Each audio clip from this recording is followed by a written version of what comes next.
se come una paella. Cucucuculeya, se bebe una estrella。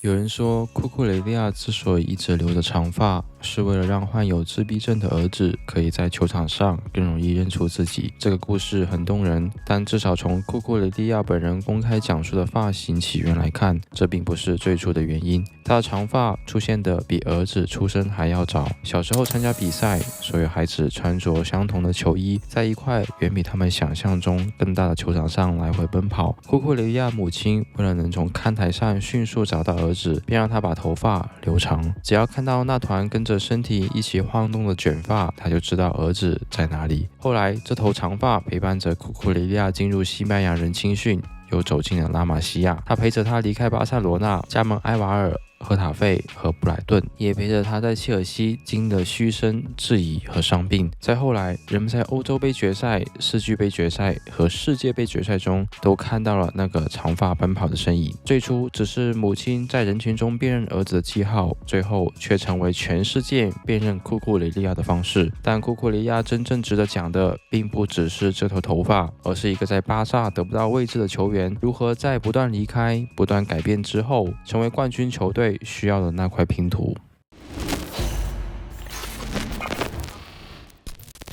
一个在拉玛西亚接受多年训练的左后卫，最后只为巴萨一线队出场了一次。库库雷利亚足球经历最初来自一次偶然的谈话。他的父亲奥斯卡是一名汽车销售员。库库雷利亚大约8岁时，一名顾客来到父亲工作的门店买车，两个人聊起了足球。父亲提到自己的儿子总是带着球，那名顾客便建议他带孩子去参加西班牙人青训的试训。库库雷利亚在那里训练了几个星期，随后进入了西班牙人的青训体系。在此之前，他主要踢5人制足球。因为年龄较小，身边的孩子往往比他更高、更强壮。他后来回忆，自己当时有些害怕，只能不停地跑。奔跑也成为他后来整个职业生涯里最稳定的特点之一。2012年，库库雷利亚离开西班牙人，加入了巴塞罗那青训。在拉玛西亚，他学到的是一套足球语言：接球之前先观察，拿球之后寻找下一条传球路线，所有位置都要理解控球，所有训练都围绕足球本身展开。他后来表示，拉玛西亚对他最重要的影响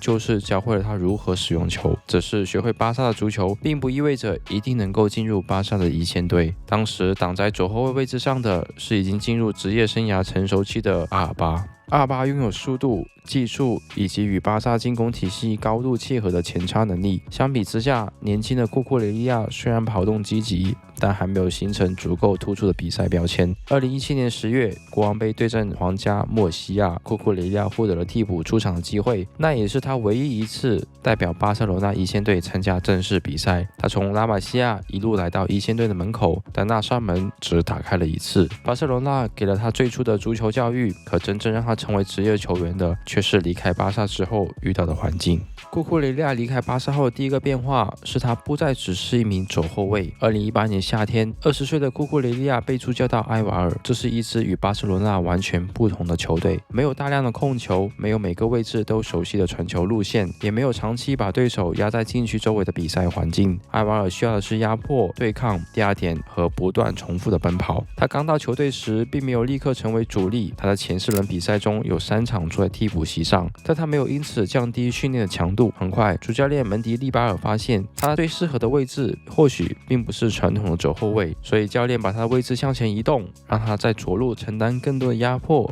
和冲刺的任务。2018年11月，埃瓦尔主场迎战皇家马德里，库库雷利亚在左路不断冲击皇马的防线，参与了球队3个进球。埃瓦尔最终以3-0获胜，取得队史第一次在西甲联赛战胜皇马。那场比赛之后，外界第一次开始真正注意到他，不是因为他来自巴萨，而是因为他已经表现出了一种与巴萨时期不同的比赛方式。在埃瓦尔，他学会了如何在没有太多球权的情况下影响着比赛。随后加盟赫塔菲，他又进入了博尔达拉斯体系。博尔达拉斯的足球强调阵型距离、身体对抗、防守纪律以及比赛中的实用性，这与拉玛西亚环境几乎处在2个方向。库库雷利亚没有拒绝改变，他可以踢左后卫，也可以踢左翼卫。他能出现在边锋区域，需要保护防线时，他也愿意长距离回追。他后来承认自己没有在巴萨得到证明的机会，这反而迫使他在埃瓦尔和赫塔菲不断进步。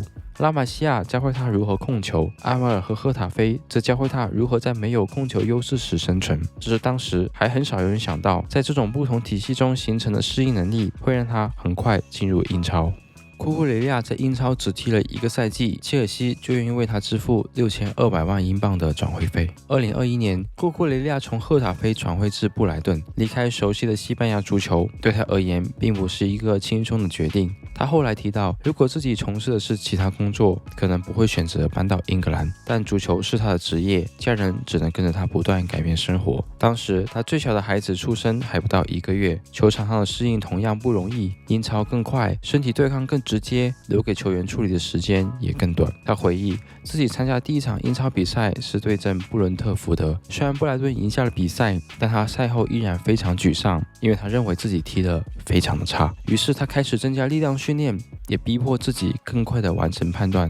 而在布莱顿体系里，他过去几年形成了多面性，也得到了利用。他能踢4后卫体系中的左后卫，也能踢1卫。球队变成3中卫时，他还可以出现在左中卫的位置。库库雷利亚没有特别耀眼的单项数据，但他能够让球队在不换人的情况下改变场上的结构。21到22赛季，他英超出场35次，全部首发。赛季结束后，他同时获得了布莱顿球迷票选的赛季最佳球员，以及队友票选的最佳球员。加盟英超不到1年，他便成为布莱顿最重要的球员之一。曼城一度希望签下他，但最终完成交易的是切尔西。2022年8月，库库雷利亚与切尔西签下了6年合同，转会费则高达6200万英镑。这个价格代表了认可，但他也迅速变成了压力，因为从踏入斯坦福桥开始，人们不再只看他是否完成了自己的任务，外界开始用6200万英镑衡量他的每一次传球、每一次防守以及每一次失误。切尔西花费高价签下库库雷利亚，但不到1个赛季，他就开始被主场球迷嘘。库库雷利亚加盟切尔西时，俱乐部刚刚进入新的所有权时代，球队不断签下新的球员，阵容迅速扩大，主教练也频繁更换。在库库雷利亚效力切尔西的前2年，他先后经历了图赫尔、波特、兰帕德和波切蒂诺，中间还有临时带队的教练。球队的战术结构始终没有真正稳定。他本来是一名需要通过整体移动体现价值的球员，可当球队本身缺乏稳定结构时，他弱点便更容易放大。他不是能够依靠速度独自覆盖整条边路的后卫，身高也限制了他在后点处理高空球的能力。如果身前球员没有及时回防，或者中场无法保护边路，他就可能被迫在大范围内处理1对1的防守。一旦出现失误，人们很快便会想起他的转会费。加盟切尔西之后，库库雷利亚一家曾在酒店居住较长的时间。2022年世界杯期间，他们住所又遭到了入室抢劫，他妻子当时在家中发现了闯入者。不久之后，库库雷利亚还因为病毒感染住院。与此同时，他长子马特奥在伦敦被诊断为自闭症患者。他和伴侣后来谈到，他们最初不知道应该怎样理解和帮助孩子。普通学校的环境并不适合马特奥，孩子会经常哭泣，父母也只能不断寻找更合适的教育方式。后来，他们在伦敦找到了一所更适合孩子的学校，情况才逐渐改善。库库雷利亚后来认为，改变自己职业生涯的关键是一次所有球员都不愿遇到的脚踝伤病。2023年底，库库雷利亚因为脚踝受伤长期缺阵。对于一名职业球员来说，伤病通常意味着位置可能被取代，比赛节奏可能消失，外界也可能迅速的忘记你。但对当时的库库雷利亚而言，暂时离开比赛反而给了他重新整理自己的机会。他有了大量独立思考的时间，他开始寻求心理教练的帮助，也逐渐意识到比赛结束之后，无论他继续生气1天、2天还是3天，结果都不会因此改变。他无法控制转会费，无法控制球迷如何评价自己，也无法改变切尔西过去几年的混乱。他真正能够控制的是自己下一次训练和下一场比赛的处理方式。他后来把那次伤病视为职业生涯的分界点。伤病之前，他总想证明外界对自己的判断是错的。伤病之后，他开始接受自己真正的特点。他不是一名能够依靠个人能力主导进攻的超级边后卫，他也很少成为数据上最醒目的球员，但他可以通过跑动、站位和对比赛的理解，让身边的人踢得更加舒服。复出之后，波切蒂诺也给了他一个新的任务。2020年4月，切尔西客场对阵阿斯顿维拉，球场上半场0-2落后，波切切蒂诺随后改变了结构，让库库雷利亚在切尔西控球时从左后卫位置进入中场。这次变化减少了他在边线附近进行孤立突破的次数，也让切尔西在中场多出了一个坚硬点。左边锋可以拉开宽度，库库雷利亚则在内侧帮助传递和反抢。切尔西最终比分追成2-2。从那以后，他的角色开始变化，他不再只是边线上的左后卫，他也可以进入中场，也可以根据比赛局面重新回到防线。切尔西赢下了赛季最后的5轮联赛，他也重新赢得了球迷的认可。只是这次改变带来的影响并不只是发生在切尔西，因为在几个月前，几乎没有人认为库库雷利亚能成为西班牙国家队的欧洲杯主力。欧洲杯开始前，有人认为西班牙不可能带着库库雷利亚夺冠。决赛最后阶段，正是他送出了决定冠军的助攻。2024年初，库库雷利亚甚至不是西班牙国家队的常规球员。在此之前，他只代表成年国家队参加过一场比赛，那还是疫情的时期。西班牙一线队因为隔离无法出场，由青年队临时完成了比赛。到了2024年3月，西班牙左后卫何塞加亚受伤。但欧洲杯开始之后，富恩特却选择了库库雷利亚作为主力。欧洲杯开始前，前曼联球员内维尔曾公开质疑库库雷利亚，认为他的存在可能成为西班牙无法夺冠的原因之一。随着比赛推进，这句话被不断的重新提起。决赛对阵英格兰，第86分钟，比分还是1-1。他在左路接球，观察禁区内移动，随后送出一脚贴地传中，奥亚萨瓦尔从2名英格兰后卫之间插入，将球送进球门，比分来到2-1，西班牙第4次成为欧洲杯的冠军。库库雷利亚不仅成为主力的左后卫，还进入了欧足联评选的赛事最佳阵容。几个月前，他还是切尔西球迷嘘声中的高价演员。欧洲杯结束之后，他已经成为西班牙最受欢迎的球员之一。看台上开始出现卷发的假发，球迷唱关于他的歌曲，他也按照夺冠前的承诺，把头发染成了红色。